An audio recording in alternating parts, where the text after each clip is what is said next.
Oi, professora. Bom, me chamo Lícia e esse é o nosso trabalho sobre o plano de cuidado e levantamento epidemiológico. O nosso grupo é composto por mim, Lícia Xlaniele, Amanda Borges e Amanda Barrocas. Bom, essa é a nossa paciente CAS, idade 32 anos, sexo feminino e residente do bairro José Walter, professora e aluna de pós-graduação. Ela chegou pra gente na Clínica 1 e quando ela compareceu à Clínica 1, a queixa principal dela era só fazer uma limpeza nos dentes. E quando a gente fez o exame extraoral, não apresentou nenhuma alteração significativa no exame intraoral. O que foi observado foi a grande quantidade de cálculo, como podemos ver na foto, né? Principalmente em regiões oclusais.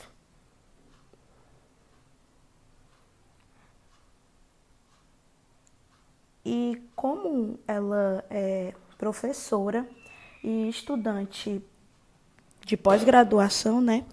A rotina dela, querendo ou não, é uma rotina muito corrida. Porque ela trabalha durante o dia e faz a pós-graduação à noite, né? Mas ela relata que escova os dentes 3 vezes ao dia e também relata que tenta fazer atividade física, né? Bom, os aspectos psicológicos e sociais. Aparentemente, a paciente apresenta o perfil sem adoecimento psicológico, mas ela tem um pouquinho de ansiedade devido à sua rotina puxada e estressante. Na vida social, o paciente mora com seu marido, não possui filhos. Bom, agora falando um pouco sobre as vulnerabilidades da paciente, quem está falando é a Amanda Barrocas. A paciente relatou que possui poucos recursos financeiros, assim, dificultando um pouco na sua ida à clínica, às vezes, e também o consumo de alguns produtos que a gente indicava por conta do valor mais alterado. Com isso, a sua rotina também lhe causava muito estresse e possuía uma alimentação muito desregulada por conta do seu dia corrido. Na anamnese, a gente realizou alguns exames iniciais, como um PCR, que a gente colocou aqui um pouco em ênfase, né? Como podemos ver, deu código 4 em todos os sextantes. Então, foi uma ênfase que a gente colocou, que a gente ficou bem mais alerta, né? Para começar o plano de cuidado da paciente. Seguindo para o plano de cuidado, a gente fez uma ordem, né? Que a gente colocou raspagem supragengival no primeiro, segundo, terceiro, quarto e quinto sextante, onde a paciente apresentou a presença de cálculo em todos os sextantes. Além disso, o selamento na cavidade no elemento 25, a realização do periograma, para seguir para a raspagem supragengival no primeiro, segundo, terceiro, quarto, quinto e sexto sextante. A educação em saúde a gente dividiu em curto prazo, médio prazo e longo prazo. Curto prazo a gente colocou melhorar os cuidados com a higiene oral, praticar por mais dias a atividade física. Já em médio prazo a gente colocou a raspagem supragengival, selamento do elemento 25 e a restauração. No longo prazo a gente colocou continuar realizando a escovação adequada após realizar a raspagem sub. A definição dos responsáveis, né? A gente colocou responsabilidade do dentista, cuidar dos dentes do paciente, né?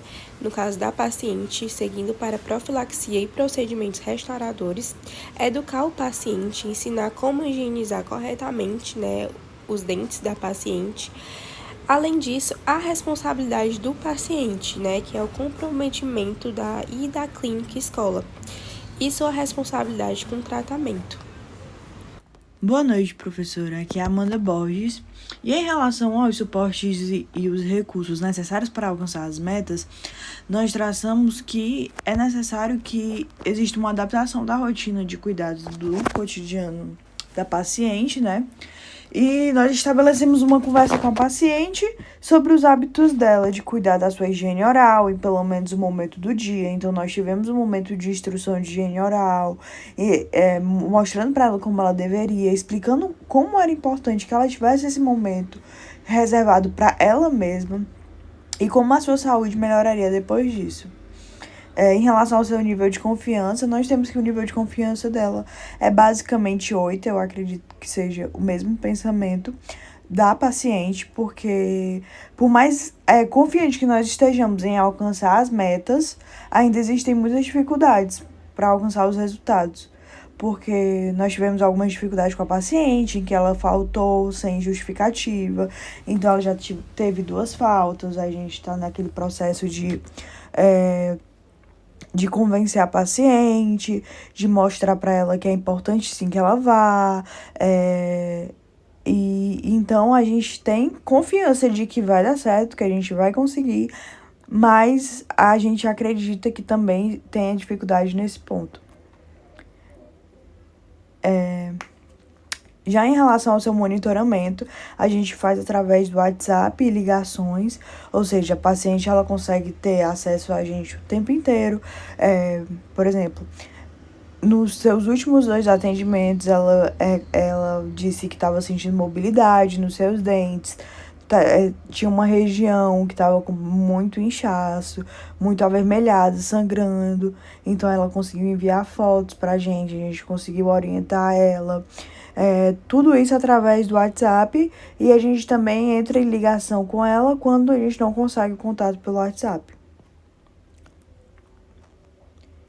Em relação ao nosso levantamento do trio, em geral, da Clínica 1 e da Clínica 2, os nossos maiores atendimentos foram de raspagem supra, sendo 23 na Clínica 1 e 23 na Clínica 2, e em restauração foram 14 na Clínica 2 e 3 na Clínica 1, e o selamento foi feito 1 na Clínica 2, 2 exodontias, foi feito um selamento na Clínica 1, 2 exodontias na Clínica 2 e 3 raspagens sub na Clínica 2, ou seja, de longe, a raspagem supra é o que nós mais fizemos nesse momento, né? Nos nossos atendimentos. Por esse motivo, eu trouxe um estudo que foi feito em relação à visão geral das doenças periodontais na América Latina. Um estudo de epidemiologia que o objetivo dela foi identificar a presença das doenças periodontais e a importância relativa de os reconhecidos fatores de risco nos países da América Latina.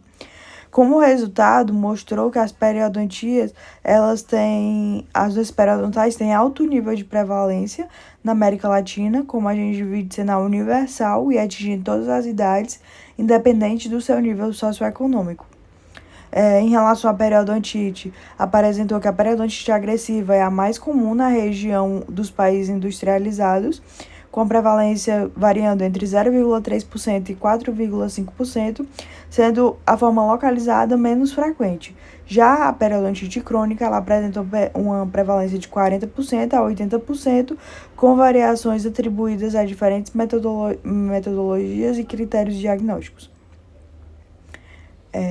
Em relação aos fatores de risco, idade, gênero, genética, tabagismo e diabetes estão associados às doenças periodontais, enquanto a higiene oral, embora culturalmente presente, é muito deficiente. Ou seja, todos esses são fatores de riscos, ou seja, concluindo, o estudo concluiu que é necessário mais estudos epidemiológicos com maior rigor metodológico para avaliar a melhor situação.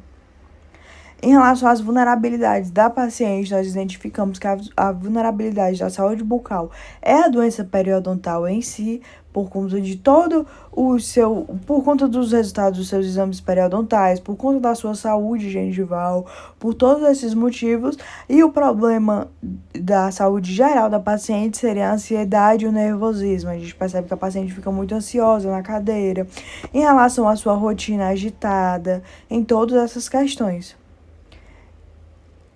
Esse foi o nosso trabalho. Muito obrigada.